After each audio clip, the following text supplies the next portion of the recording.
Hi everybody, this is Charmy Bee from the Chaotix, and today I will be reading you all Timothy's Bad Week, Timothy Goes to School creepypasta. Now this was in the creepypasta Wikipedia, or Wikipedia, I don't know how it sounded, sorry. And now the Chaotix has a day off, so I thought I'll give this story a read and make this video about me reading you guys this creepypasta. So, without further ado, let's get reading. Timothy Goes to School was a fairly well-known cartoon based on a book series for children, centered around the day-to-day life of the title character, Timothy, a young raccoon inhabiting a world of anthropomorphic animals. Like Sonic the Hedgehog. Anyway, the show wasn't anything remarkable. It was very much geared for the young audience. With such an innocent show, there was bound to be some kind of urban legend or creepypasta to be found, and I was fortunate enough to catch a glimpse of one such legend. What I witnessed was a story called Timothy's Bad Week and was provided by YouTube. Like many things on the internet these days, I assumed it was a fan-made creepypasta or a trolling attempt. Either way, I decided to allow my morbid curiosity get the better of me and sat back to watch the horrors some crazy guy on the internet had inserted into one of my childhood shows.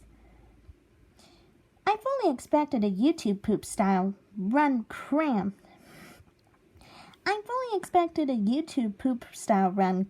with creepy cliches, and sure enough, in the video, played in black and white, with poor image quality that made the characters seem like they were constantly shifting. Someone had edited their eyes, so they were white voids. But I noticed they left the theme tune and opening sequence otherwise untouched. Following the intro, the video cut to black, and the text read Monday before opening to an empty street with Timothy dressed for school, waiting at the bus stop. Animation as bad as ever, and all done in black and white with those edited eyes. I rolled my eyes a bit at this. Seems like everyone who ever wrote a Lost episode had to do something freaky with eyes. Regardless, I watched as the bus pulled over and Timothy got on. All the other characters were on the bus, but seemed a little different. Yoko the cat seemed to be angry. The two Franks, both bulldogs, were fighting each other, and no one seemed to bother despite their brawl being quite physical. Next to the fighting Franks sat Doris the Beaver. Always depicted as a bit of a tomboy, she was much larger than usual, to the point of looking morbidly obese, and kept crying as Fritz the Badger and Claude the Raccoon taunted her repeatedly from a nearby seat. Timothy went to sit by a window and glanced over at Nora the Mouse, who was holding hands with Charles, another mouse. The pair staring out in front of themselves as if trying to block out the rest of the world. Finally, at the very back of the bus sat Lily the Fox, having only one shoe and looking rather upset, one of her arms seeming to have noticeable bruises. The scene suddenly went black, and the text read, "Third Tuesday." To my surprise, when the text faded, the scene once again showed Timothy waiting for the bus. This time, his clothing seemed a little dirty and torn, as the bus pulled up and he climbed on board. Yoko the cat seemed even angrier than before. The two Franks were covered in cuts and bruises, as they kept looking over at one another from either side of the bus, as if ready to fight again at any moment. Doris was cowering in her seat as Fritz and Claude took to pelting her with spitballs, no one seeming to notice or care. Timothy once again sat by the window and glanced over at Nora and Charles. The two mice were now huddled together as if frightened, still staring in front of themselves, ears pinned back. At the very back of the bus, Lily was now completely barefoot, and her bruised arm was now visibly scarred. a small cut also visible on her right ear. The scene once again went black, and text read, Wednesday. By this point, I was getting a little bored of the repetitive cuts, yet my curiosity demanded I continue to view regardless, as the scene once again showed Timothy waiting for the bus. This time, his clothing was very dirty and torn. His fur also began to look unkempt as the bus pulled up and he climbed on board. Yoko was now flexing her claws quite literally and scratching at the back of the seat in front of her in anger. The two Franks were still covered in cuts and bruises, though one of them now sported a cast on their arm, as the other glared with a look of pure hate at the other sibling. Doris was sobbing and begging Fritz and Claude to leave her alone, as they taunted her, tossing donuts at her. They had smuggled onto the bus in the small box. Timothy, per usual, sat by the window and glanced over at Nora and Charles. Only this time, Nora was by herself, looking very unwell, as she continued to look at the empty space Charles had been only a day earlier. At the very back of the bus, Lily was still barefoot, her feet now covered in mud and her fur unkempt, as her dress was all torn.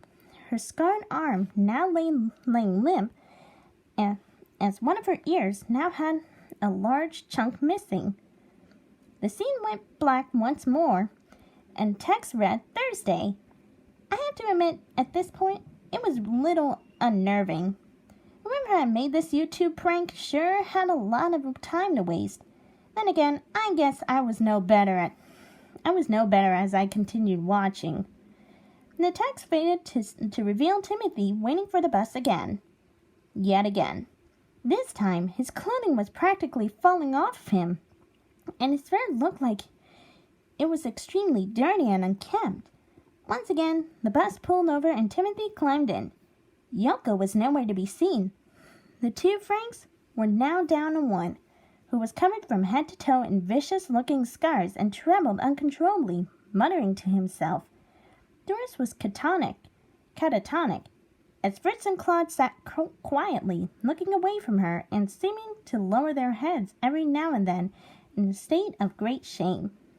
Timothy, as he always did, sat by a window and glanced over the empty chair Nora had occupied the other day.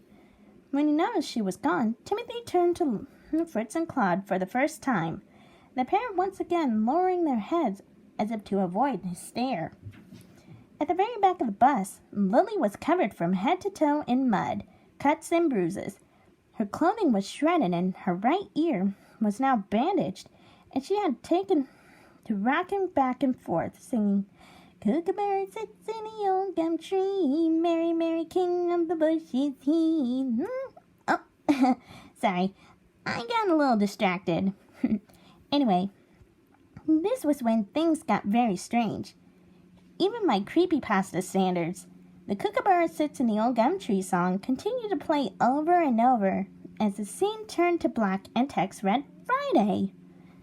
The song played on the loop, and as the now familiar sight of Timothy waiting for the bus appeared. However, he was now on crutches and hobbled onto the bus with a look of anger. The bus was completely empty, save for Fritz and Claude, the pair now sitting on either side of the bus and shaking uncontrollably as Timothy stopped and looked at them both before he headed to the usual window. Then everything faded to black as the Kookaburra Sits in the Old Gum Tree song played one final time before the video cut off. After a moment of thought, I turned off my computer and went to do some work in the real world, deciding that while an interesting watch, this creepypasta was far from the best. Nevertheless, I saved the link so I could show a friend who used to watch the show religiously just to mess with them. And this is where I will stop for part 1. Stay tuned for part 2 of Charmy Bee reads Timothy's Bad Week.